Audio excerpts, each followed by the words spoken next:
창세기 17장 오늘은 1절 말씀에서부터 14절까지 말씀을 본문 말씀으로 봉독하겠습니다. 창세기 17장 1절입니다. 아브라함이 99세였을 때에 주께서 아브라함에게 나타나 그에게 이르시되 나는 전능자 하나님이니라. 너는 내 앞에서 걸으며 완전할지니라. 내가 나와 너 사이에 내 언약을 맺어 너를 심히 번성하게 하리라 하시니 아브라함이 얼굴을 대고 엎드리니라. 하나님께서 또 그와 이야기하며 이르시되 나로 말하건대 보라 내 언약이 네게 있으니 너는 많은 민족들의 조상이 될지니라. 내 이름을 다시는 아브라함이라 하지 아니하고 내 이름을 아브라함이라 하리니 이는 내가 너를 많은 민족들의 조상으로 삼았기 때문이니라. 내가 너를 심히 다산하게 하며 너로부터 민족들을 만들고 또 너에게서 왕들이 나오게 하리라. 내가 내 언약을 나와 너와 내 뒤를 이을 내 씨 사이에 대대로 세워 영존하는 언약으로 삼고 너와 내 뒤를 이을 내 씨의 하나님이 되리라. 내가 너와 내 뒤를 이을 내 씨에게 네가 나그네로 거하는 땅 곧 가나안 온 땅을 주어 영존하는 소유가 되게 하고 나는 그들의 하나님이 되리라 하시니라. 하나님께서 또 아브라함에게 이르시되 그런즉 너는 내 언약을 지킬지니 곧 너와 내 뒤를 이을 네 씨가 그들의 대대로 그러할지니라. 너희 가운데 사내 아이는 다 할례를 받을지니 이것은 나와 너희와 내 뒤를 이을 내 씨 사이의 언약 곧 너희가 지킬 내 언약이니라. 너희는 너희 포피에 살을 베어내라. 그것이 나와 너희 사이에 맺는 언약의 증표가 되리라.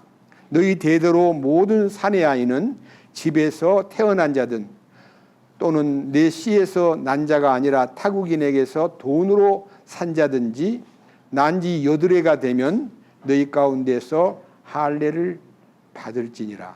내 집에서 태어난 자든지 내 돈으로 산 자든지 반드시 할례를 받아야 하리니 그리하여야 내 언약이 너희 육체에 있어 영존하는 언약이 되리라. 포피에 살을 베어내지 아니하여 할례를 받지 않는 사내 아이 곧 그 혼은 자기 백성에게서 끊어지리니 그는 내 언약을 범하였느니라. 14절 말씀까지 말씀을 봉독했습니다. 함께 기도드리겠습니다. 사랑과 은혜가 풍성하신 아버지 하나님 감사드립니다. 오늘은 주의 날 창세기 17장 1절에서 14절까지의 말씀을 통해서 하나님께서 우리에게 나타내시고자 하시는 크신 뜻과 이 말씀 안에 담긴 신비를 우리에게 열어주심으로 우리가 성경을 대할 때나 말씀 안에 담긴 신비를 접할 때에 우리의 생각이 바뀌고 우리의 마음이 변화되어 하나님의 영광된 그 능력 안에 붙들린 진정으로 의의 길, 거룩한 길, 주님이 원하시는 참된 길로 걸어갈 수 있도록 이끄시옵소서. 우리의 옛사람과 그 행위를 다 내려놓고 오직 주님의 성품을 닮은 의의 성품으로 거룩한 성품으로 하나님을 기쁘시게 하는 성품으로 살아갈 수 있도록 이끌어 주시옵소서. 이 시간도 말씀을 선포하려 할 때에 주님 저에게 맡기지 마시고 주님 나타나셔서 성령의 능력으로 우리에게 필요한 이 거룩한 진리의 말씀에 마음을 열고 또 귀가 열려서 이 말씀을 알아듣게 하시고 주님의 기쁘신 뜻을 따라 남은 생애를 살아갈 수 있도록 이끌어 주시옵소서. 우리를 구원해 주시고 의롭고 거룩한 길로 걷도록 돌보아 주시는 우리 주 예수 그리스도의 이름으로 기도드렸습니다. 아멘. 오늘 읽은 이 말씀이 43번째 강좌인데요. 이 17장 내용은 굉장히 놀라운 신비가 들어있다는 것을 저도 창세기 강해를 처음 하지만 이걸 읽을 때에 너무 놀라운 신비가 이 속에 들어있다는 것을 여러분 앞에 전제하고 강해를 시작하겠습니다. 여기 창세기 17장 1절, 아브라함이 99세였을 때에 주께서 아브라함에게 나타나 그에게 이르시되 나는 전능자 하나님이니라 너는 내 앞에서 걸으며 완전할지니라. 이 한마디가요 굉장히 큰 의미를 부여합니다. 지금 이 아브라함이 99세는 언제를 얘기하느냐 그러면요 75살 때 부름을 받아가지고 지금 24년이 흘렀고 그 다음에 이스마엘을 낳은 지 13년이 지났어요. 13년. 이 위에 한번 보세요. 16장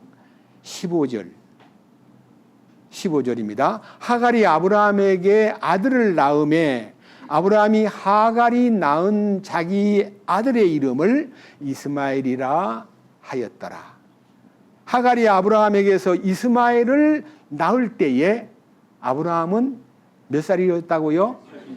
그러면 86세부터 99세까지 몇 년이에요? 13년 동안 침묵기였습니다. 하나님과 대화가 없는 시간이었어요. 자기 생각대로 하나님의 뜻을 따라 기다리지 못하고 지극히 인간적인 방법으로 아내의 속삭임을 듣고 애굽 여자 하갈을 취함으로 아들을 만들었는데 기쁨이 되는 게 아니라 하나님이 그 아들을 낳은 후에 아브라함은 아들을 낳았다는 기쁨 때문에 그 아들에게 마음을 뺏기고 있었을지 몰라도 하나님과는 대화가 끊어져 있었습니다. 13년 동안. 여러분 그래서요 구약에서부터 신약 전체에서 13이라는 숫자는 무슨 숫자지요? 아주 안 좋은 숫자라고 알려져. 유대인들은 13이라는 숫자를 싫어해요. 왜 그럴까요? 여기 13년도 있지만요 예수님 제자가 몇 명이에요? 12명이죠. 예수님까지 포함하면 13이 한 때가 돼가지고 움직였는데 그 중에 하나인 가룟 유다가 배신하고 주님을 팔아넘김으로써 13이라는 숫자는 가룟 유다의 숫자예요. 그래가지고 아주 싫어하는 숫자. 우리는 4자를 싫어하잖아요. 아파트에 4층도 일부러 4자를 안 쓰고 건너뛰는 수가 많지요. 우리는 죽을 4자라 그래가지고 4자를 싫어하는데 유대인은 13을 싫어하고 그거를 될 수만 있으면 피하는 거예요. 13이라고 금요일을 참 싫어해요. 자, 그런데 저는요 13년 동안 하나님과 대화가 막혀있던 아브라함에게 하나님이 직접 나타나셨어요. 아브라함이 99살 때에 주께서 아브라함에게 나타나사 그에게 이르시되 나는 전능한 하나님이니라. 하나님은 창조주이시고 전능자이시고 못하는 것이 없는 완전한 분이신데 하나님이 우리를 구원하시고 우리를 하나님 편으로 불러들여 가지고 나는 네 아버지가 되고 너는 내 자녀가 되라고 하신 이 원대한 뜻을 이루기 위해서 하나님은 완전하신 분인데 인간은 불완전한 상태에서 허우적거리면 안 되니까 너는 완전해야 된다. 이렇게 완전하라고 명령을 내립니다. 그렇잖아요. 나는 전능한 하나님이라 너는 내 앞에서 걸으며 완전할지니라. 아브라함을 완전하라고 명령을 내리는 거예요. 그럼 여러분 이후에 어떤 방법으로 아브라함이 완전에 이르기를 도전하고 노력하고 막 힘쓰고 그래 나는 완전해야 돼 나는 불완전한 존재야 하고 완전해지기를 얼마나 갈망하고 노력했는가가 뒤에 하나도 흔적이 없어요. 그럼 어떻게 완전해지느냐? 여기 17장 지금 읽었던 9절부터 14절까지가 완전에 이르는 하나님의 방법, 하나님의 정하신 길, 하나님이 아브라함을 완전하게 만드는 길이 할례를 받는 거예요. 할례를 받는 것이 완전한 길이에요. 저는요, 사랑하는 형제 자매님들에게 우리가 할례를 받아야 완전해진다면 유대인들은 완전해지는 것을 실행을 했는데 우리는 완전해지는 길이 없잖아. 우리는 언제 할례를 받았어? 우리는 이제 할례 안 받은 사람들이기 때문에 할례를 받아야만 완전해진다는 말을 들으면 굉장히 혼돈이 오기도 하고 생각이 한 번도 그런 말 들은 적이 없어. 할례를 받아야 완전해진다는 말이 무슨 말이야? 이해가 안 되고 그로 인해서 상당히 우리에게 혼돈을 가져올 위험이 있는데요. 제가 그 답을 구약성경 창세기 17장에 할례를 명하시고 그 다음에 그 할례를 명하신 다음에 하나님께서 할례를 하라고 명령을 내리신 순간에 23절 오늘 안 읽었습니다만은요. 아브라함이 하나님께서 자기에게 말씀하신 대로 바로 그날 내가 완전해져야 된다라고 말씀하시고 할례를 받아야 된다는 말씀을 하신 그날 자기 아들 이스마엘과 자기 집에서 태어난 모든 자와 자기가 돈으로 산 모든 자, 곧 아브라함의 집 사람들 가운데 모든 남자를 데려다가 그들의 포피에 살을 베어냈더라. 아브라함은 99세에 자기 포피에 살에 할례를 받았고 그의 아들 이스마엘은 13세에 자기 포피에 살에 할례를 받았더라. 바로 그날에 아브라함과 그의 아들 이스마엘이 할례를 받았고 그의 집의 모든 남자 곧 집에서 태어난 자와 타국인에게서 돈을 주고 산 자들이 그와 함께 할례를 받았더라. 아브라함의 휘하에 속한 모든 식구들이 종이든 노예든 다 남자는 할례를 받았다는 겁니다. 여러분 아브라함이 엄청 부자이기 때문에요. 사병으로 길린 남자만 318명의 군인이 될 만큼 남자들이 많았습니다. 그리고 그 부모님들이나 그에 속한 식구들을 합하면 성경학자들은 아브라함 밑에 남녀가 애들까지 포함해서 약 2,000명이 있었을 거라고 상상을 합니다. 그렇게 부자예요. 근데 이제 남자들을 다 할례받게 했어요. 자, 이 할례의 전통이요. BC 2000년경에 시작이 되었는데 지금도 유대인들은 할례를 받아야 안 받아요? 아, 대단한 전통을요. 4,000년 동안의 전통을 그대로 이어받아가지고 할례를 줄 때 어떻게 할례를 주냐면요. 12절. 자, 창세기 17장 12절. 너희 대대로 모든 아이는 집에서 태어난 자든지 또는 네 씨에서 난 자가 아니라 타국인에게서 돈으로 산 자든지 난지 8해 만에 난지 8해가 되면 너희 가운데서 할례를 받을지니라. 여기에 할례를 받는 시간을 딱 정해 준 거예요. 탄생한 지 8일 되는 날 할례를 주어라. 여러분 8일은 무엇을 말합니까? 여러분 좀 더 성경에서 숫자에 대해서 민감해지면 8이라는 숫자는 안식 후 첫날이 8일이에요. 그러면 안식 후 첫날은 뭐한 날이에요? 예수님께서 부활하신 날이에요. 그래서 8이라는 숫자는 기독교 안에서는 부활의 숫자예요. 여러분 노아 방주에 들어가서 구원받은 사람 몇 명이에요? 8명이에요. 그게 부활의 능력으로 나타난 홍수가 나가지고 다 쓸어 죽이는데 배 안에 들어있는 8명만은 부활의 능력을 힘입어서 살고 있는 거예요. 자, 이제 이 할례에 대한 얘기를요, 성경에서 좀 더 규명하기 위해서 상당히 깊은 관심을 갖고, 8일이라는 숫자를 참으로 중하게 여겼구나 하는 것을 느끼고, 그 다음에 아브라함이 그 아들 이삭을 낳아가지고 창세기 17장 25절 17장 25절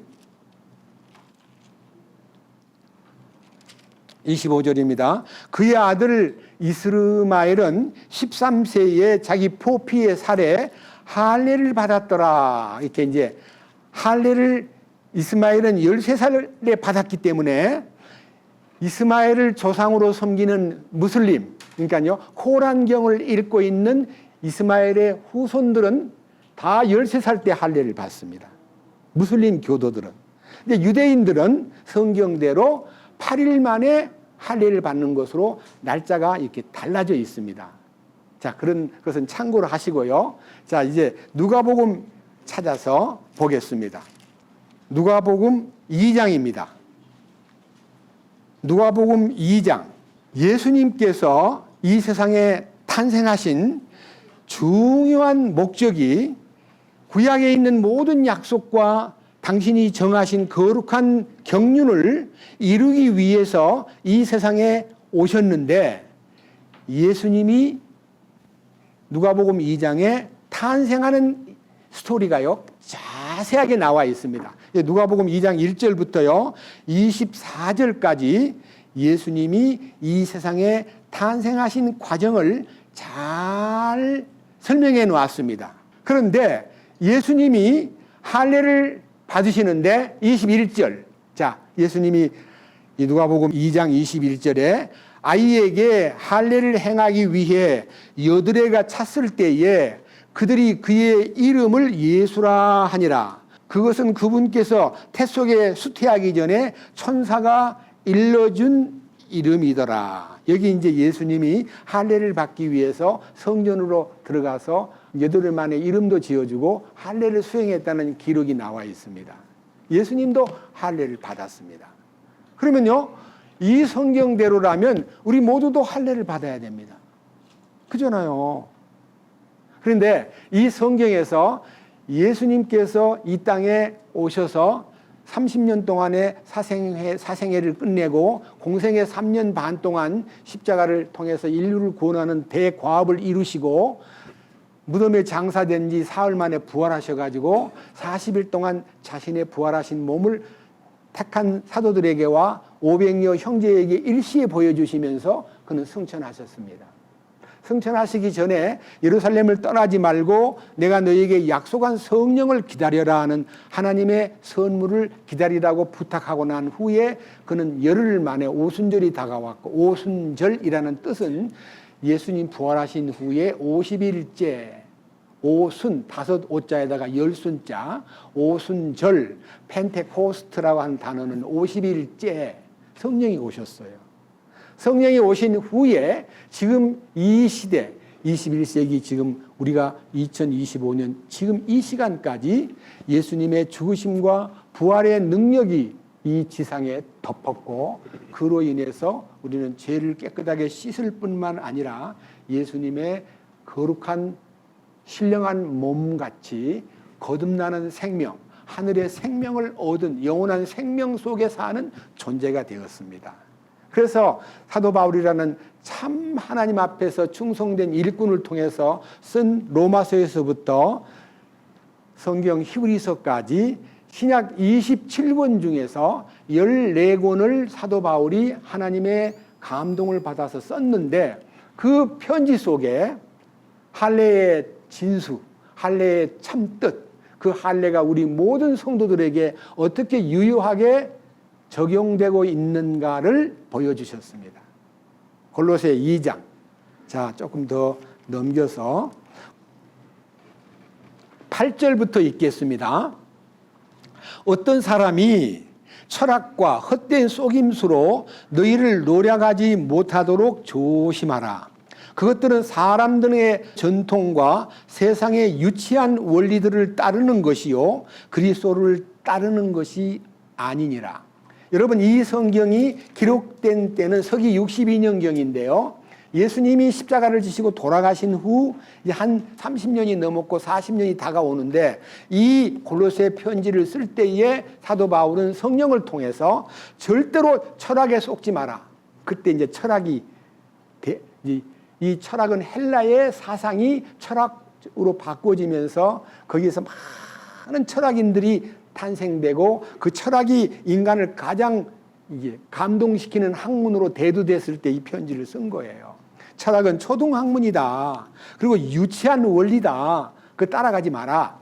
여러분, 저도 철학 공부를 해봤지만 철학은 항상 의문을 제시하고 답이 없어요. 항상 미궁으로 끌어가는 것이 철학이에요. 이해할 수 없는 거예요. 철학은 해답이 아니에요.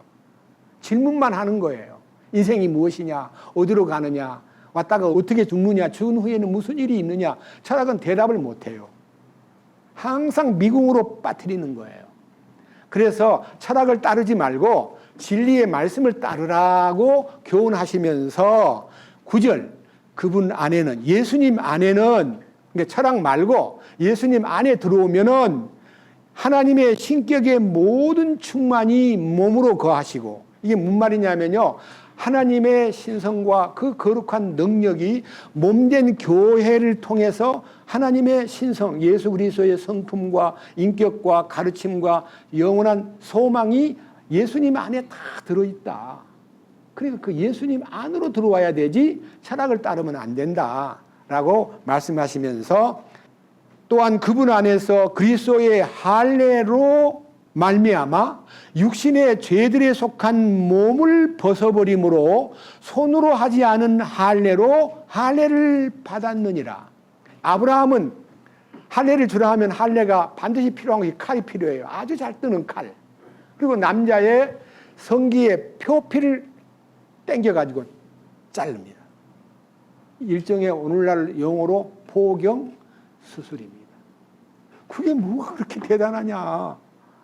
그런데 하나님은 내 표를, 내가 너희와 사이의 표를, 할례를 통해서 표를 줄 텐데 그거를 대대로 행하고 내가 명한 대로 이스라엘 민족이, 언약을 받은 민족이 이걸 실행하라고 말씀하셨다가 예수님이 십자가에 돌아가시면서 예수님의 십자가가 할례의 참 모습이다, 그런 뜻이에요.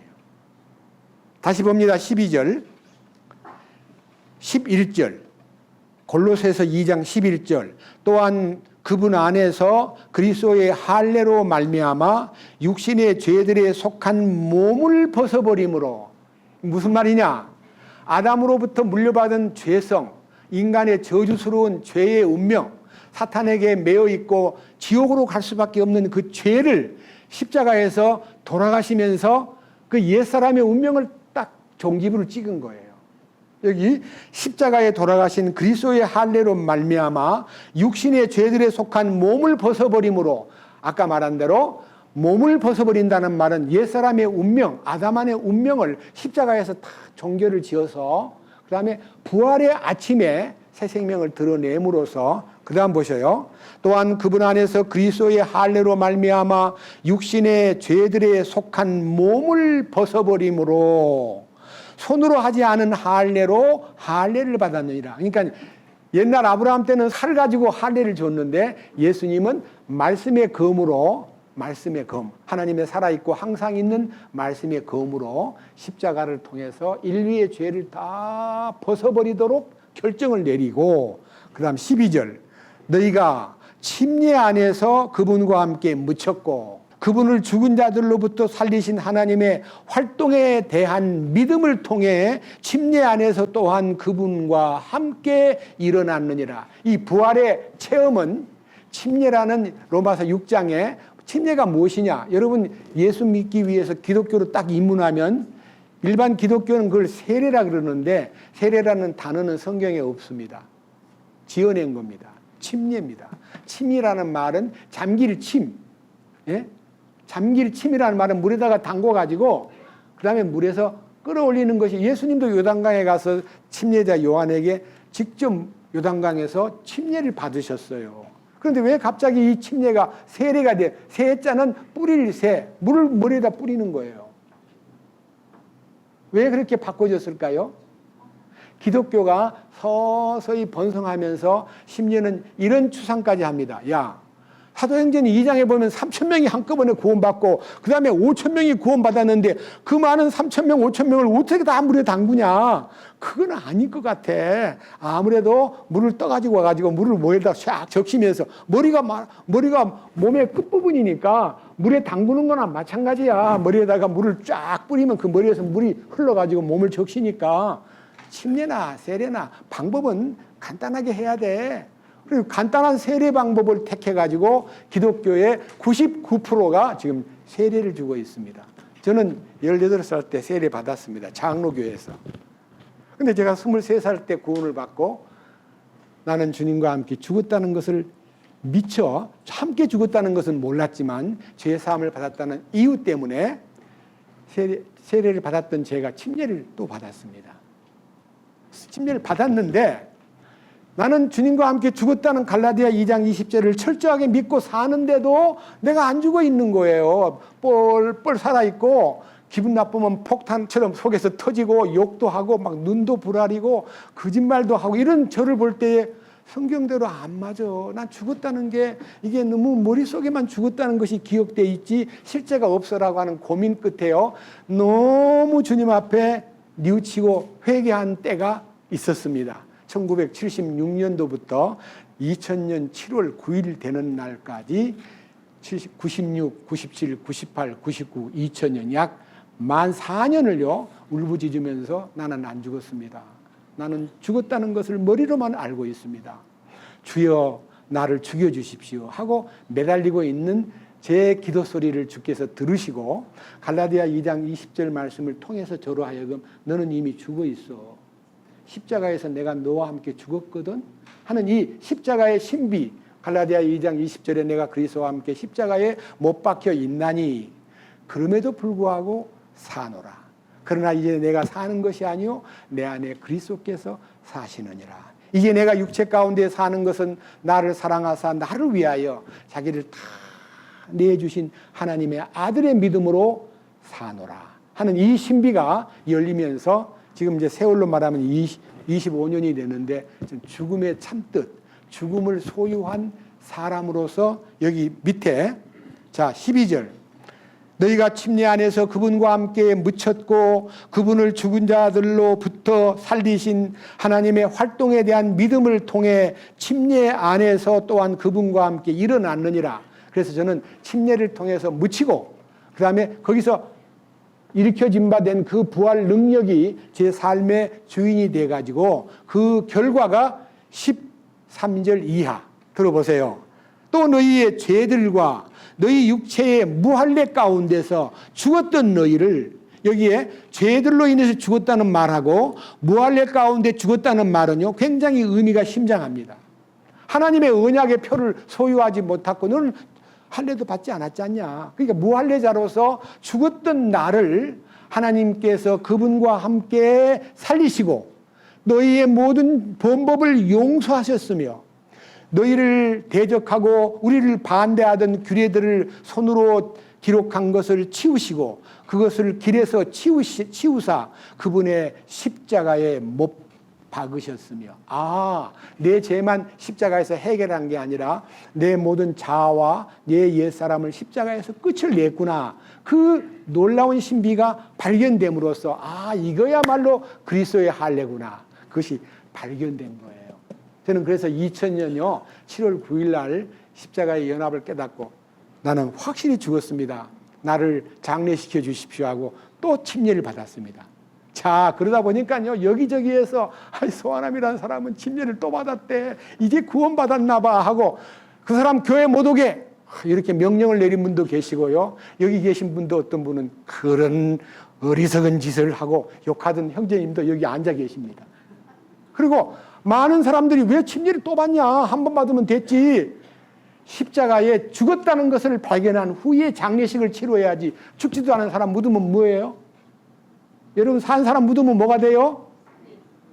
불법 장례잖아요. 불법 장례. 여러분 안 죽은 사람 관에 넣어가지고 묻어놨는데 여러분 그 사람이 무덤에 묻혔는데 안 죽었으니까요. 며칠 날 가서 무덤에 가서 보니까 뭔 소리가 들려요. 막 무덤에서 관을 두들기는 소리가 식구들 뭐야 이게? 아니 갑자기 소리가 뭐야? 어디서 나는 거야? 무덤을 파봅시다 하고 무덤을 파보니까 사람이 안 죽어 있는 거예요. 그럼 어떻게 해야 돼요? 끄집어내야 될 거 아니요. 저는 죽지 않은 몸을 무덤에다가 묻은 것처럼 장례를 지냈는데 며칠 만에 발견된 게 아니라 34년 만에 발견했어요. 그만큼 저는 교육을 받지 못한 거예요. 그 어떤 누구도 침례가 왜 받아야 되느냐, 침례가 뭐냐, 장례식이다 하는 것을 제대로 알려준 사람이 없었기 때문에 저는 불법적인 장례식을 치른 다음에 34년 후에 제가 안 죽었다는 걸 깨닫고 주님 앞에 회개했을 때에 제 죽음을 주님이 알려주시고 십자가의 연합을 깨닫게 해주심으로써 저를 새롭게 살아갈 수 있도록 이끄신 주님을 찬양할 수밖에 없습니다.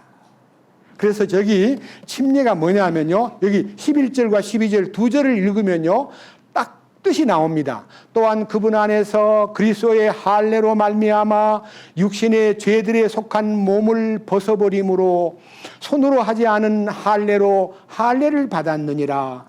너희가 침례 안에서 또한 그분과 함께 묻혔고 그분을 죽은 자들로부터 살리신 하나님의 활동에 대한 믿음을 통해 침례 안에서 또한 그분과 함께 일어났느니라. 이 놀라운 새 창조의 비밀을 깨닫고 그로 인해서 13절이 이루어졌어요. 너희의 죄들과 너희 육체의 무할례 가운데서 죽었던 너희를 하나님께서 그분과 함께 살리시고 너희의 모든 범법을 용서하셨으며 14절 마지막 절에 그분의 십자가에 못 박으셨으며 15절에 정사와 권세들을 벗기사 십자가 안에서 그들을 이기시고 공공연히 그들을 구경거리로 삼으셨느니라. 저는 지금까지 사탄에게 지배를 받고 사탄에게 끌려다녔는데 사탄의 권세가 딱 박살이 나면서 십자가의 연합을 깨닫는 순간에 사탄의 권세가 물러가는 것을 보면서 사탄의 권세가 구경거리로 보였던 거예요. 이제는 걱정 없어. 주님이 다 처리했어. 끝났어. 하는 것을 알게 되므로 저는 그리스도의 할례를 받았다는 것을 깨닫고 무척 행복해했고, 반대하던 많은 형제 자매들이 무슨 침례를 두 번이나 받아, 한 번 받으면 끝나지, 한 번으로 끝나는 게 맞지만은 정확하게 침례를 안 받으면 침례를 두 번 받고 세 번도 받을 수 있어요. 왜? 안 죽었는데 묻었기 때문에.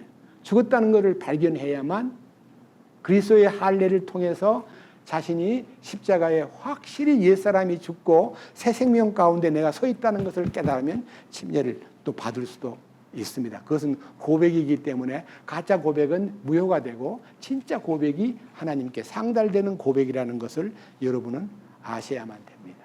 자, 그런데 여기 한 가지 신비가 있습니다. 저는 이 성경을 읽으면서요, 야, 이런 말이 어디 있나? 이 침례에 대한 얘기를 이제 잠깐 보류하고요. 할례의 종류가 너무너무 많더라고요. 제가 성경을 보면서 야, 할례가 한두 가지가 아니네. 야, 뭐야? 아까 창세기 17장 다시 돌아가서 봅니다.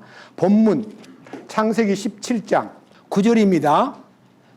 하나님께서 아브라함에게 이르시되 그런즉 너는 내 언약을 지킬지니 곧 너와 내 뒤를 이을 씨가 그들이 대대로 그리할지니라. 너희 가운데 사내 아이는 다 할례를 받을지니 이것은 나와 너희 사이에 내 뒤를 이을 내 씨 사이의 언약 곧 너희가 지킬 내 언약이니라. 너희는 너희 포피의 살을 베어내라.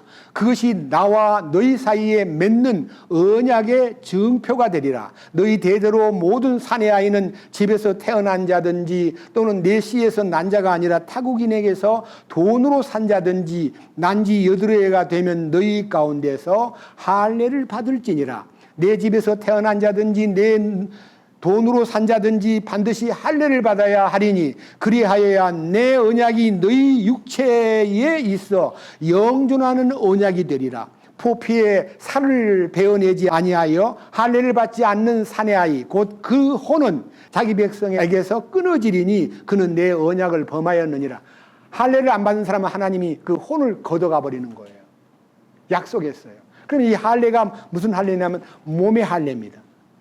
몸의 할례가 이제 아브라함 때 이제 세워졌고 그 언약이 전통을 따라 계속 지금 4,000년 동안 이어왔는데 하나님은 이 일을 통해서 할례의 신비를 설명하고 있는데 할례의 신비가 어떤 할례가 있느냐 하면요. 여기 제일 중요한 얘기가요. 신명기 말씀에서 할례의 깊은 뜻을 여러분들에게 설명해 올리겠습니다. 신명기 10장 12절.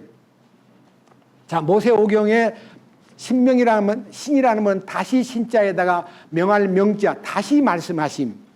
광야 생활을 끝내고 가나안에 들어가기 직전에 다시 율법을 강론하는데 그 율법의 강론 속에서 신명기 10장에 이런 말씀이 있습니다.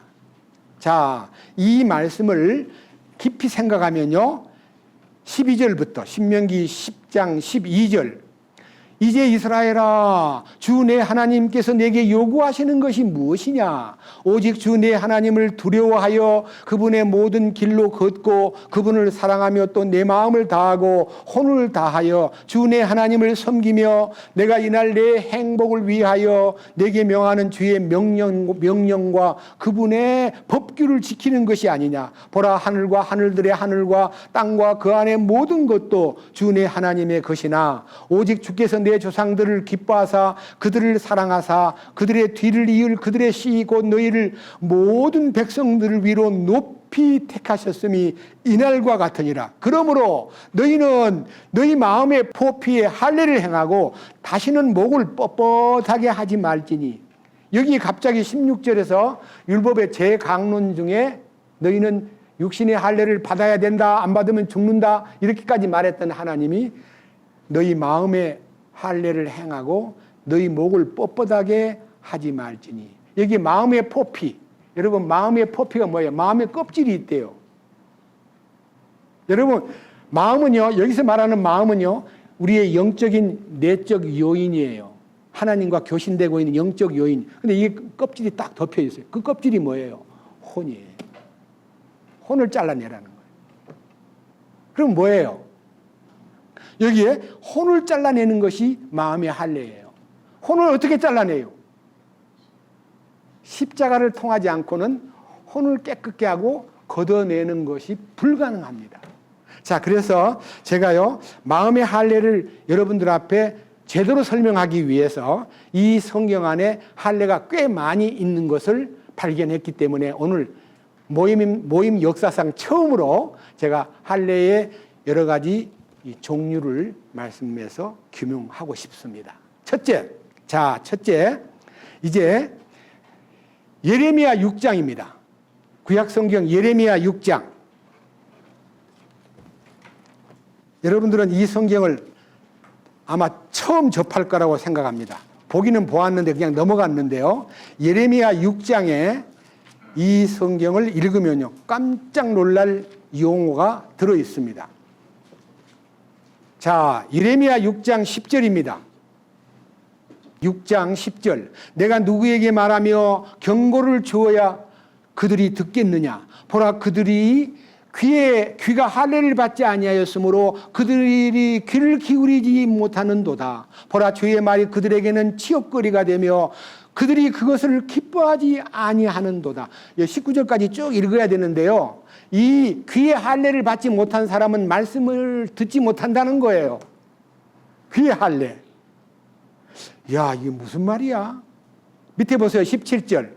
내가 또 너희 위에 파수꾼들을 세우고 말하기를 나팔 소리에 귀를 기울이라 하였으나 그들은 말하기를 우리가 귀를 기울이지 아니하리라 하였느니라. 그러므로 민족들아, 너희는 들으라. 오 회중들아, 그들 가운데 무슨 일이 있는지 알아보라. 오 땅아, 들으라. 보라, 이 백성이 내 말들과 내 법에 귀를 기울이지 아니하고 그것을 거절하였으므로 내가 그들을 위해 재한 곳 그들의 생각에 열매를 가져오리라. 자, 여기 10절에요. 보라, 그들이 귀가 할례를 받지 아니하였으므로 그들이 귀를 기울이지 아니하고 오히려 주의 말씀을 치욕거리로 삼고 오히려 그 말씀을 기뻐하지 않고 귀를 기울이지 않고 있구나. 무슨 말입니까? 귀가 막힌 사람이 귀의 할례를 안 받은 사람이에요. 귀가 뚫려야 말씀이 들어오는데 귀가 안 뚫린 사람은 얼마나 많아요. 아무리 십자가 얘기를 들려주어도 귀가 안 뚫리면요, 졸리기도 하고 십자가 얘기를 뭐 이렇게 길게 하지? 뭐 십자가가 뭔데? 아니 2000년 전에 십자가가 나하고 무슨 상관이 있어 하고 전혀 십자가의 그 은총과 놀라운 신비가 들리질 않는 거예요. 귀의 할례를 안 받았기 때문에. 여러분, 영어를 공부하는 사람이 우리나라 사람들이 영어를 잘못 가르쳤어요. 문법하고 막 독해력만 가르치고 단어 외우는 것만 가르쳐가지고 중학교 3년, 고등학교 3년, 대학교 4년, 10년을 공부를 했는데 말을 못해요. 왜 못해요? 귀가 안 뚫려서. 말이 안 들려요. 말이 안 들리면 입에서 말이 안 나와요. 그래, 안 그래요? 그래, 한국 사람 어디 가가지고 대학 나왔다고 공부도 꽤 많이 한 줄로 알고 단어는 줄줄줄 문법도 잘하는데 그 상대방이 뭐라 얘기하는데 겨우 한다는 소리가 굿모닝, 굿 애프터눈, 이브닝, 굿바이 정도만 알고요. 말이 안 들려. 말이 안 들리면 입에서 나와요, 안 나와요? 안 나와. 그래서 성경에는요, 귀의 할례를 안 받으면 입이 열리지 않는다는 말씀이 있어요. 자, 출애굽기 6장입니다. 자, 출애굽기 6장.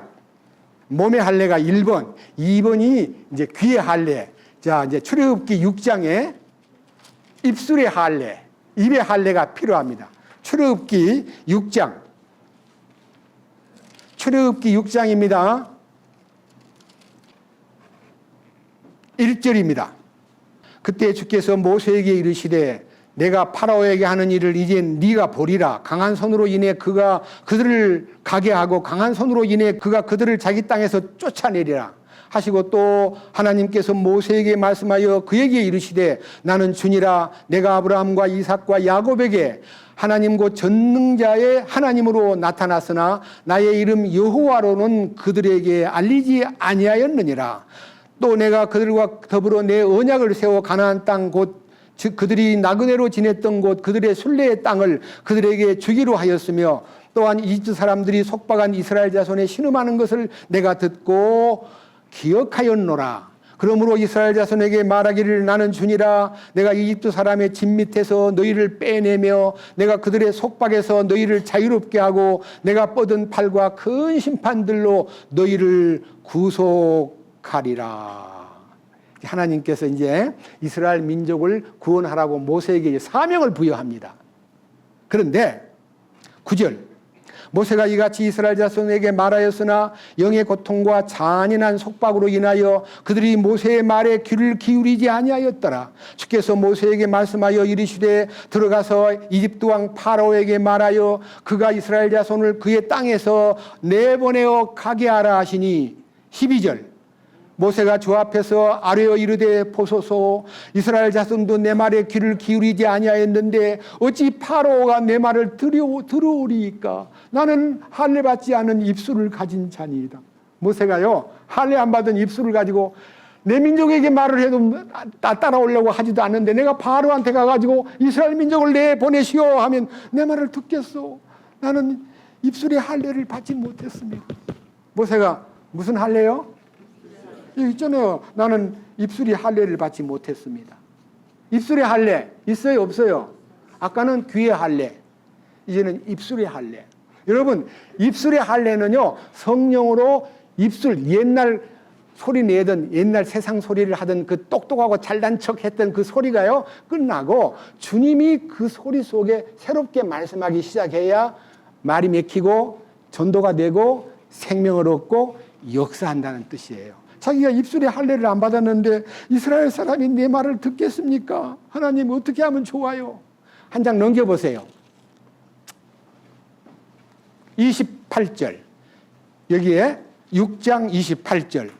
주께서 이집트 땅에서 모세에게 말씀하시던 그날에 주께서 모세에게 말씀하여 이르시되 나는 주니라. 너는 내가 네게 이르는 모든 것을 이집트 왕 파라오에게 가서 고하라 하시니, 모세가 주 앞에 아뢰되 보소서 나는 할례 받지 않은 입술을 가진 자이온데 파라오가 어찌 내 말에 귀를 기울이리까. 뭐라고요? 나 입술에 할례를 못 받은 난데 파라오가 내 말을 듣겠습니까? 맞아요, 안 맞아요? 여러분, 입술에 할례를 받은 사람이 누구예요? 이사야 6장에 이사야. 입술에 할례가 어떻게 받아요? 나는 입술이 부정한 자입니다. 나는 입술이 부정한 백성들 가운데 거하면서 어떻게 만군의 하나님의 일을 하오리까. 나는 입술이 더럽습니다 하니까요, 천사가 화젓가락에다가 숯불을 들고 와서 제단 숯불 이사야의 입술에 딱 대면서 하는 말이, 이 숯불이 내 입에 닿았으니 내 죄가 사해졌고 내 불법이 제하여졌느니라.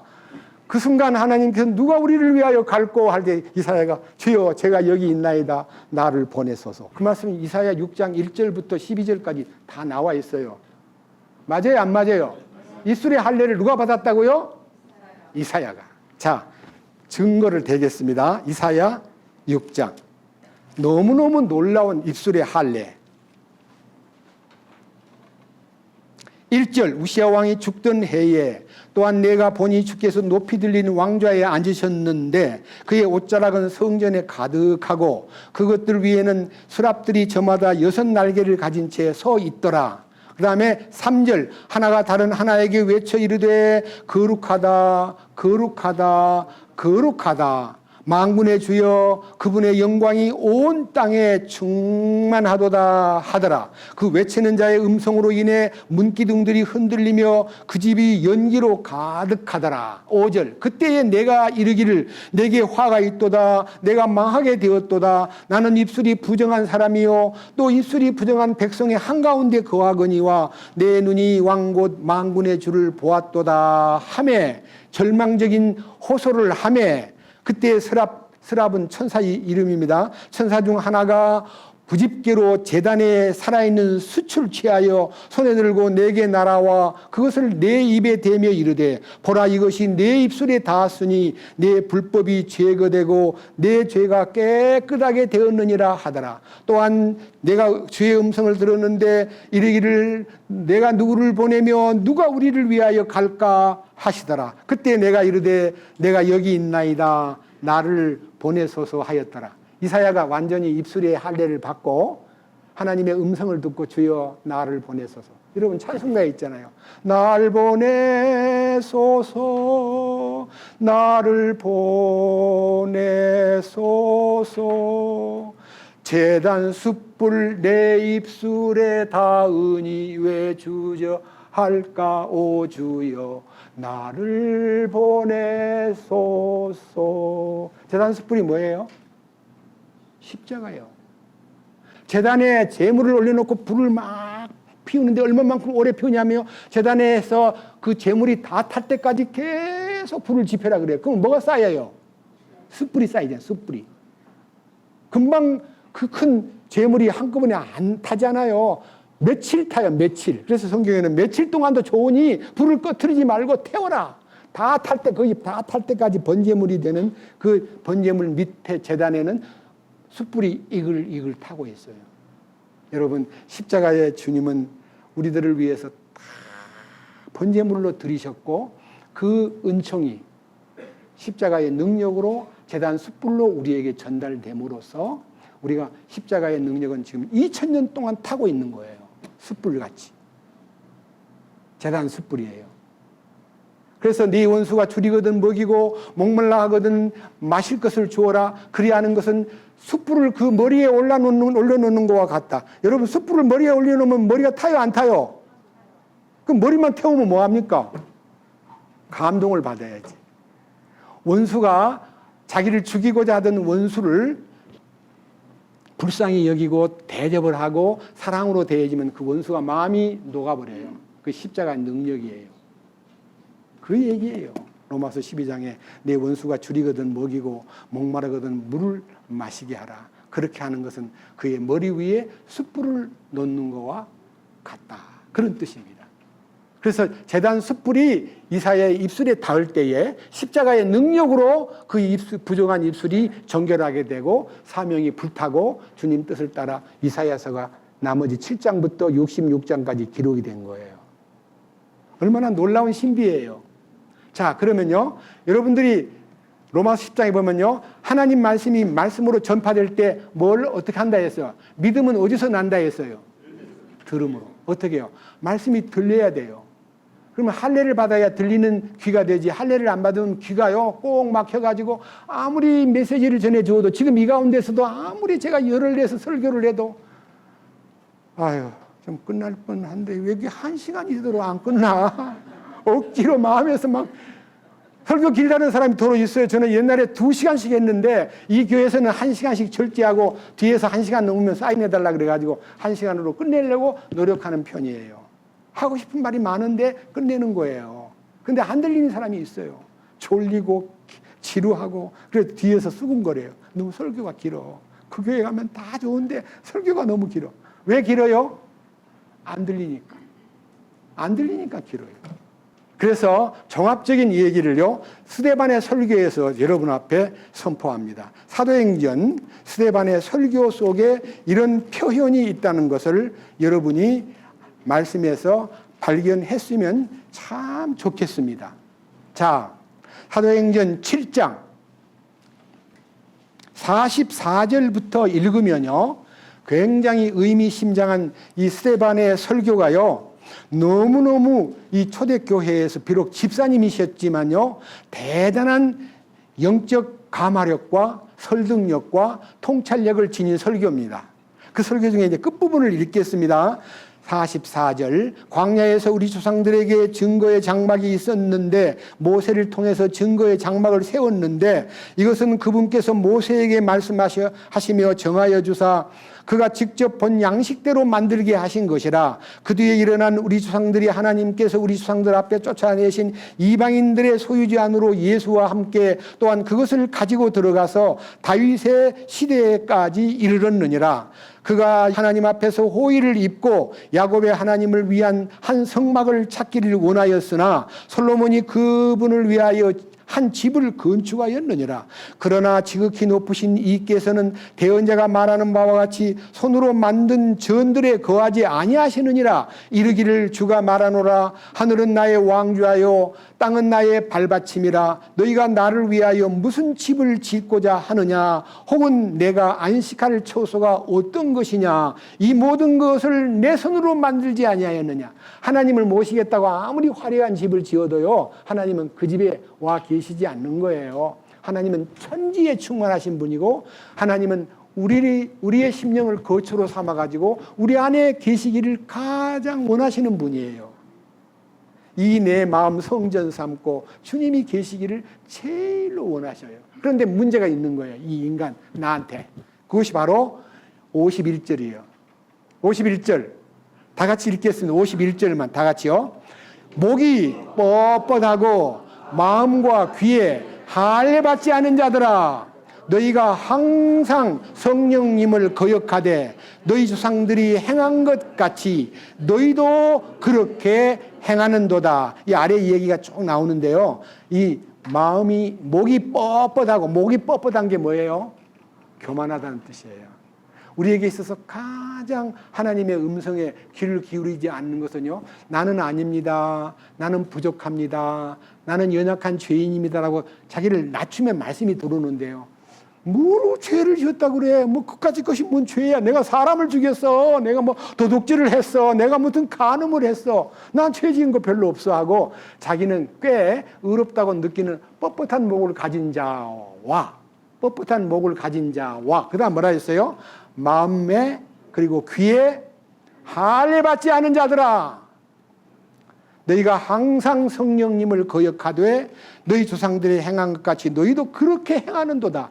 대언자들 중에서 너희 조상들이 핍박하지 아니한 자가 누구였느냐? 그분은 의로우신 분이 오심을 미리 보여준 자들을 죽였고 이제 너희는 그분을 배반하여 넘긴 자요 살인한 자가 되었나니 너희가 천사들을 통해 제정하신 율법을 받고도 그것을 지키지 아니하였도다. 이렇게 마음과 귀에 할례받지 아니한 뻣뻣한 목을 가진 자들이 결국은 몽땅 손을 들고 54절 이하에서 이 스데반인을 돌로 때려 죽이는 거예요. 이 거짓 증인들의 말을 듣고 그 거짓 증인을 만들어 가지고 이 스데반인을 죽이게 만든 사람은 바울이라는 옛날 청년 사울이었어요. 그 사울이 그들을 시켜가지고 예수님 회방했다는 얘기와 하나님을 욕했다는 얘기를 만들어가지고 스데반이를 돌로 때려 죽이는데 그 군중들 속에서 돌에 맞아 죽는 스데반이가 주 예수님이여 저들의 죄를 저들의 책임으로 돌리지 말아 주십시오 하고 돌무더기 속에서 기도하는 소리를 듣고 사울이라는 청년의 가슴 속에 커다란 충격이 오면서 가시체를 뒷발질하는 운명이 되어버렸습니다. 계속 찌르는데 아니야, 그거 아니야. 아무리 부인해도 예수님을 반대하는 사울의 마음속에는 네가 가시체를 뒷발질하기가 큰 고생이구나 하는 주님의 음성을 들을 때까지는 그는 귀의 할례를 받지 못했고 마음의 할례를 못 받았는데 사도 바울이 마음의 할례를 받은 다음에 그는 변하여 주님의 일꾼이 되었고 역사하는 굉장히 귀한 대열에 으뜸으로 서 있는 사람이 되었습니다. 저는 오늘 여기에 할례가 몇 가지라 해서 육신의 할례, 두 번째 귀의 할례, 세 번째 입술의 할례, 네 번째 마음의 할례. 결론을 내리겠습니다. 그 할례가 골로새 2장에 있는 그리스도의 할례다 이거예요. 자, 골로새서 이제는요 2장 다시 봅니다. 9절, 골로새 2장 9절입니다. 그분 안에는 하나님의 신격이 모든 충만으로 몸에 거하고 또 너희는 모든 정사와 권능의 머리 되신 그분 안에서 완벽하며 또한 그분 안에서 그리스도의 할례로 말미암아 육신의 죄들에 속한 몸을 벗어버림으로 옛사람과 아담의 운명을 벗어버림으로 손으로 하지 않은 할례로 할례를 받았느니라. 너희가 침례 안에서 그분과 함께 묻혔고 그분을 죽은 자들로부터 살리신 하나님의 활동에 대한 믿음을 통해 침례 안에서 또한 그분과 함께 일어났느니라. 그로 인하여 너희의 죄들과 너희 육체의 무할례 가운데 죽었던 너희를 하나님께서 그분과 함께 살리시고 너희의 모든 범법을 용서하셨으며 우리를 대적하고 우리를 반대하던 규례를 손으로 기록한 것들을 지우시고 그 다음에 그것을 길에서 치우사 그분의 십자가에 못 박으셨으며 정사들과 권능들을 벗기사 십자가 안에서 그들을 이기시고 모든 정사들과 권능은 사탄의 모든 장악력 우리를 지배하고 통제하던 모든 장악에서 우리를 완전히 벗기시고 사탄의 능력을 끝내시고 십자가로 승리하는 이 축복이 그리스도의 할례다 이거예요. 이 놀라운 신비가 아브라함을 완전하라고 명하신 주님은 네가 할례를 받아야 완전해지는 거야 하는 할례가 완전에 이르는 길이라는 것을 보여주신 겁니다. 아브라함은 할례를 받았습니다. 그리고는 그 삶이 완전히 바뀝니다. 비록 그것이 그림자였지만 그리스도의 할례는 십자가를 통해서 이루어진다고 했지만 아직은 아브라함이 그리스도의 할례를 받지 않았지만 얼마 있지 않아가지고 이삭을 약속받고 100살 때 이삭을 얻고 그 다음에 이삭이 30살이 넘었을 때 하나님께서 그 아들을 모리아산 내가 지정한 곳에서 제물로 바쳐라 그럴 때 두말 하지도 않고 알았습니다. 근데 그때 아브라함이 사라하고 의논했어요 안 했어요? 여보 하나님이 제 아들을 모리아산에서 번제로 바치라 그러는데 어떻게 하면 좋을까? 여보 그 어떻게 하나님 주신 선물인데 그렇게 불러가 버리면 당신이 하나님 약속이 다 깨져버리잖아요. 아유 그러면 안 되잖아요. 아마 사라가 너무너무 놀래가지고 아브라함한테 브레이크를 걸었을 것 같아요. 근데 아브라함은 사라하고 의논했어요 안 했어요? 사라하고 의논하는 바람에 이스마엘을 낳았기 때문에 여자하고 의논하는 것은 하나님의 명령이 아니다. 여러분 문제가 생겼을 때 아내하고 의논하라 그랬습니까? 친구하고 의논하면 된다는 거예요? 사람의 의견을 들으면 안 되는 거예요. 하나님 알았습니다. 명령을 받은 그 다음 이튿날 새벽 일찍이 아들을 데리고 하인들을 데리고 나무를 나귀에다 싣고 이제 쫙 올라갑니다. 사흘길을 걸어서. 그 다음에 이제 제단에 가까이 제단이 멀리 모리아산이 보일 때에 하인들을 데리고 가면 아브라함 아니 할아버지 주인님 이거 무슨 일이 아니 어떻게 되려고 애를 죽일래 그러세요 하고 말릴 것 같으니까요. 하인들은 너 거기 있어 오지마 산 아래 있어 하고 아들만 데리고 아들이 짐을 잔뜩 지고 나무짐을 지고 산에 올라가면서 아버지 손에는 칼도 있고 불도 있는데 올릴 나무도 있는데 재물은 어디 있나요? 그럴 때 아브라함이 하나님이 너를 바치라고 한다더라. 그러면 이삭이 놀라서 도망갈 거예요. 짐을 버리고 자기 죽이러 가니까. 근데 하나님이 너를 죽이라고 하더라가 아니라 하나님이 자기를 위해서 친히 준비하신단다. 하나님이 준비해 놓았어. 가서 준비해 놓은 거 바치면 돼. 그러니까 이삭이 아주 자신 있게 이제 올라갔습니다. 나무를 탁 쌓아놓고 제단을 쌓아놓고 이제 아버지가 허리치면서 밧줄을 쫙 꺼내더니요. 아들을 묶는 거예요. 근데 33살 먹은 아들이 133살 먹은 아버지하고 씨름하면 누가 이기겠어요? 아니 할아버지하고 아들하고 씨름하면 충분히 아들이 이기는데 아들은 전혀 반항하지 않고 묶이는 거예요.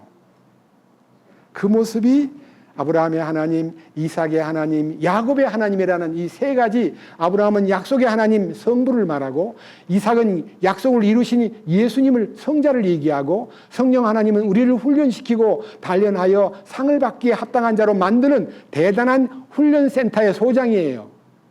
우리는 지금 훈련센터의 훈련병들이고, 우리를 누가 훈련시켜요? 성령님께서. 이 세 분이 다 하나예요.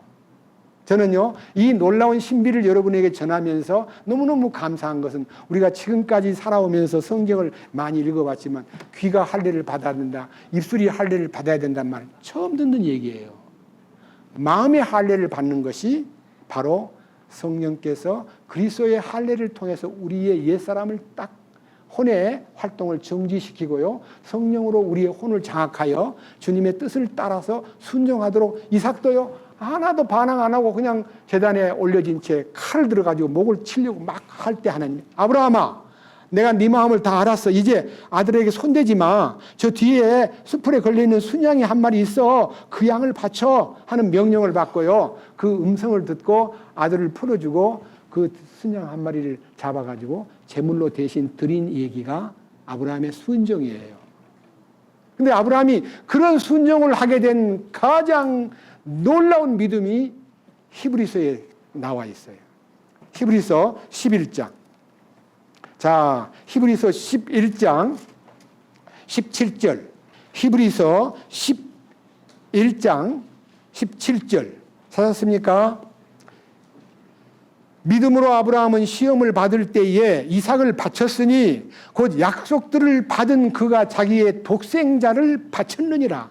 그 아들에 관하여는 그분께서 전에 이르시되 이삭 안에서 내 씨가 부름을 받으리라 하셨느니라. 하나님께서 심지어 죽은 자들로부터 능히 그를 일으키실 줄로 생각하였으므로 또한 그는 죽은 자들로부터 그를 모형으로 받았느니라. 믿음으로 이삭은 다가올 일들에 관하여 야곱과 에서를 축복하였으며, 믿음으로 야곱은 죽을 때 요셉의 아들들을 축복하고 자기 지팡이 머리에 의지하여 경배하였으며, 믿음으로 요셉은 죽으면서 이스라엘 자손들이 떠날 것에 대하여 말하고 자기 뼈들에 관해서 명령을 주었느니라. 전부 다 믿음으로 이 믿음의 조상들이 어떻게 행했는가가 있는데요, 아브라함이 어떻게 아들을 바칠 수 있었느냐? 하나님이 아들을 바치라는 명령을 내리기 전에 네 아들로 인하여 하늘의 별처럼 땅의 모래처럼 네 후손을 번성시키리라는 약속을 하신 하나님이 그 약속을 지키실 분이기 때문에 내가 내 아들을 바쳐도 하나님은 도로 살려낼 거다 하는 부활의 믿음이 있었던 거예요. 그것이 할례 받은 자의 마음이에요. 부활의 믿음. 여러분, 부활을 믿는 것은요, 그냥 머리로 믿는 거 아니에요. 부활이 내게 이루어지려면 반드시 십자가에 연합해서 죽음을 경험해야 부활의 소망이 뒤따라오고 부활의 능력이 나를 감싸는 것이지, 죽지도 않고 부활을 경험한 사람은 가짜예요. 참으로 죽어야 돼요. 내가 참으로 십자가에 주님과 함께 죽었다는 것을 깨달으면 부활 능력이 임하여 나를 그런 결단을 내릴 수 있고 그런 믿음을 발휘할 수 있는 놀라운 신비가 나타나게 되는 것입니다. 저는 오늘은 이제 할례가 무엇을 의미하느냐? 완전에 이르는 비밀. 아브라함을 완전하게 만드는 길은 십자가예요. 부활 능력이 따라와야 돼요. 그래 아브라함이 완전에 이르는 믿음들이 그 이후에 계속 삶 속에서 나타나는 것을 보면서 창세기 17장 1절에서 아브라함아, 너는 내 앞에서 완전해야 된다 하고 명령하신 하나님이 할례를 통해서 완전해지는 길을 제시했고, 그 할례가 우리가 지금 이 성경을 통해서 십자가와 부활에 연합하는 것이 마음의 할례요 그리스도의 할례라는 것을 알았기 때문에 우리들도 예수 믿는 것이 단순하게 교회 잘 나오고 헌금 잘 내고 안 빠지고 봉사 잘하고 우리 같은 멤버들끼리 친숙하게 지내는 것이 신앙생활 아닙니다. 그거는 결과입니다. 주님 안에서 할례를 통해서 마음이 변하고 귀가 뚫히고 입술이 열리고, 그래야 주님이 기뻐하는 참된 마음의 할례를 받은 사람답게 살아갈 수 있다는 것을 여러분들이 알고, 자 이제 갈라디아서 5장을 보겠습니다. 갈라디아 교회에 큰 문제가 생겼습니다.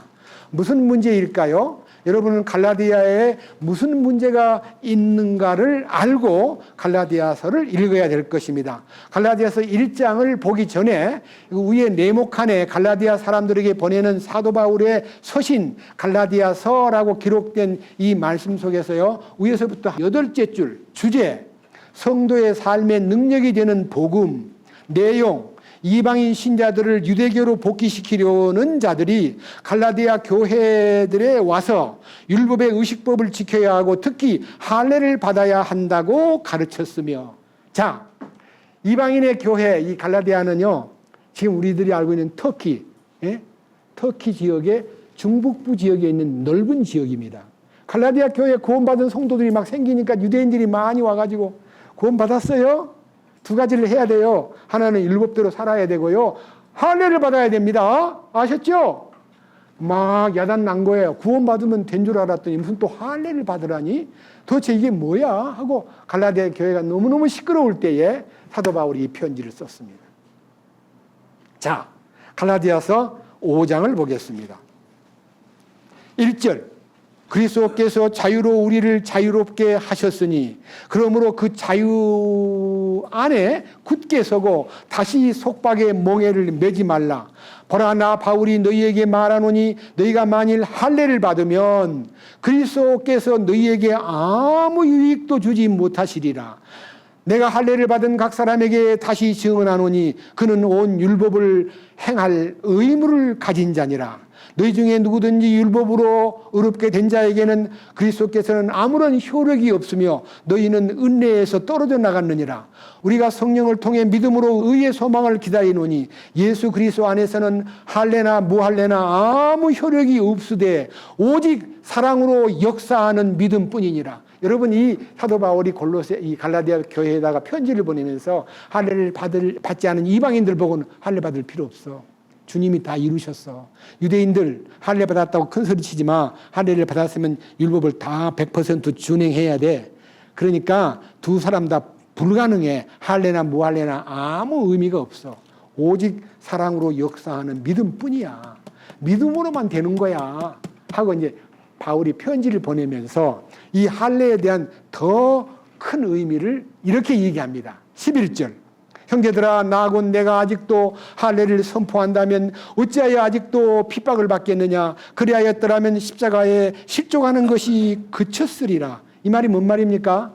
사도 바울이 이방에 가서 복음을 전하면서 하나님께서 아브라함에게 맺어준 할례의 언약을 전하지 않고 예수 얘기만 하는데 그 틀려 먹은 거야, 이단이야 하고 유대인들이 얼마나 사도 바울을 핍박하고 괴롭히는지 사도 바울이 이렇게 말합니다. 내가 이방에 다니면서 할례를 선포했다면 핍박받을 일이 없는데 내가 할례를 전하지 않는다는 이유 때문에 말로 다 할 수 없이 핍박을 받고 있다는 얘기를 하면서 바울은 정말 이 안타까운 환경 속에서 그는 조금도 굴하지 않고 정말 하나님 앞에서 이렇게 얘기합니다. 12절.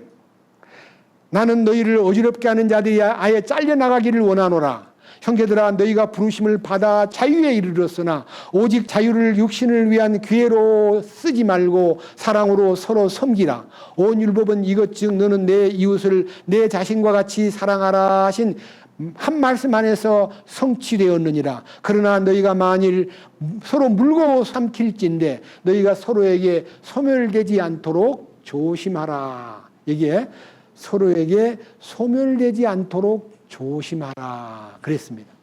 자, 사도 바울은 갈라디아 교회에 유대인들이 와서 구원받았으면 할례를 받아야 돼요라고 하는 그 가르침을 차단하면서 할례가 만약 구원받은 사람의 조건이라면 어떤 일이 벌어지겠느냐 하면서 이 할례는 절대로 받을 일이 아니다. 그리스도 안에서 다 이루어졌기 때문에 확실하다는 것을 알려주기 위해서 그 후 얼마 안 있다가요, 골로새 교회에다가 편지를 보낼 때는요, 갈라디아서는 55년에 기록했고요, 이 옥중서신인 골로새서는 서기 62년, 7년 후에 기록했는데 그 7년 후에 기록된 골로새서에는요, 할례는 그리스도의 할례고 마음의 할례가 참 할례다는 것을 제시했던 거예요. 그렇기 때문에요, 저는 여러분들 앞에 솔직하게 얘기합니다. 할례를 안 받는 것, 받는 것이 위생적으로 육신적으로 필요해서 받는 것은 아무 문제가 없지만요, 구원의 조건으로 받는 것은 성경에서 금지했습니다. 아까 얘기했잖아요. 갈라디아서 다시 할례의 의미를 이렇게 집약해서 말씀했습니다. 갈라디아서 5장 6절, 예수 그리스도 안에서 할례나 무할례나 아무 효력이 없으되 오직 사랑으로 일하는 믿음뿐이니라. 그래서 믿음이 이루어진 것을 할례를 초월한 행동이라는 것, 그리스도의 할례를 통해서 할례가 이루어진 것을 말했고, 그 다음에 6장 12절 자세히 들어보세요. 육신으로 잘 보이고자 하는 자들이 너희로 하여금 억지로 할례를 받게 함은 단지 그리스도의 십자가로 인한 핍박을 받지 아니하려 함이라. 핍박을 면하려고 할례 받는 사람이 꽤 생긴 것 같아요. 자꾸만 할례 안 받은 것은 구원이 아니다 하고 막 유대인들이 떠드니까요. 그럼 받아야지 뭐 하고 그냥 거기서 할례를 받는 분이 종종 있는가 봐요. 그런데 13절, 할례 받은 자들은 스스로 율법을 지키지 아니하며 다만 너희의 육신을 자랑하려고 너희가 할례 받기를 원하느니라. 육신을 자랑하려고 조건을 갖춘다는 이 말에 그냥 넘어가 가지고 할례를 받는데 할례가 큰 의미가 없다. 십자가가 중요하다. 그 다음에 이제 14절, 그러나 나는 우리 주 예수 그리스도 십자가 외에 결코 어떤 것도 자랑할 수 없나니 그분으로 말미암아 세상이 나에 대하여 십자가에 못 박혀 있고 나 또한 세상에 대하여 그러하니라. 내가 받은 그리스도의 할례는 십자가를 통해서 세상과 단절되고 세상이 나와 단절된 것이 그리스도의 할례다라고 말하면서 15절, 그리스도 예수님 안에서는 할례를 받는 거나 할례를 안 받는 거나 아무 효력이 없다. 다만 새로운 창조물만 있다. 십자가를 통해서 부활 능력을 힘입을 때 할례를 초월할 수가 있다는 것을 결론으로 선포했습니다.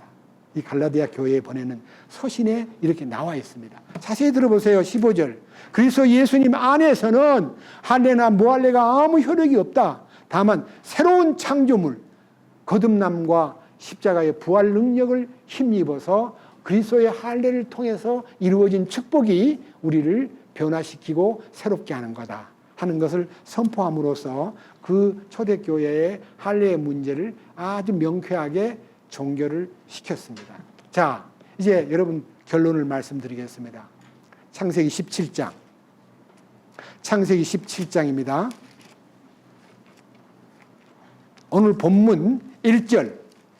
창세기 17장 1절입니다. 아브라함이 99세였을 때에 주께서 아브라함에게 나타나 그에게 이르시되 나는 전능한 하나님이니라. 전능자 하나님이니라. 너는 내 앞에서 걸으며 완전할지니라. 내가 나와 너 사이에 내 언약을 맺어 너를 힘이 번성하게 하리라.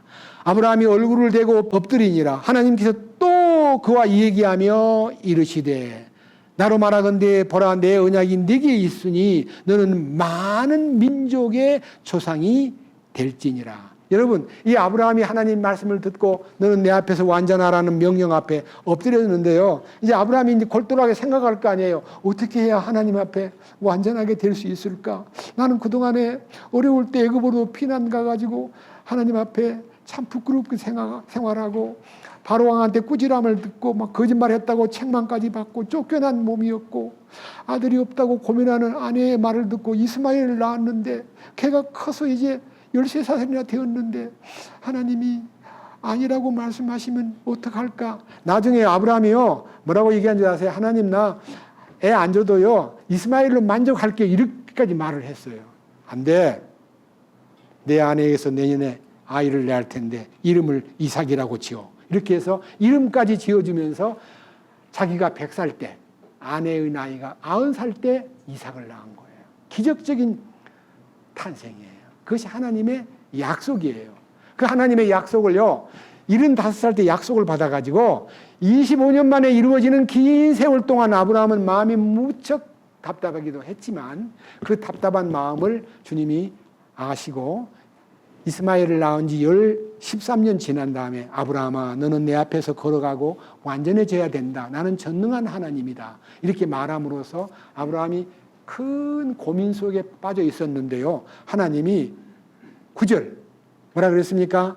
창세기 17장 9절 하나님께서 또 아브라함에게 이르시되 그런즉 너는 내 언약을 지킬지니 10절 너희 가운데 사내 아이는 다 할례를 받을지니 이것은 나와 너희와 내 뒤를 이을 내 씨 사이의 언약 곧 너희가 지킬 내 언약이니라. 이 언약을 세워서 하나님과 말로 계약을 맺는데요. 아브라함이 사실은 그 말씀을 듣고 요 99살 때 이 명령이 나왔는데요. 이 24절 아브라함은 99세에 자기 포피의 살에 할례를 받았고 그의 아들 이스마엘은 13세에 자기 포피의 살에 할례를 받았더라.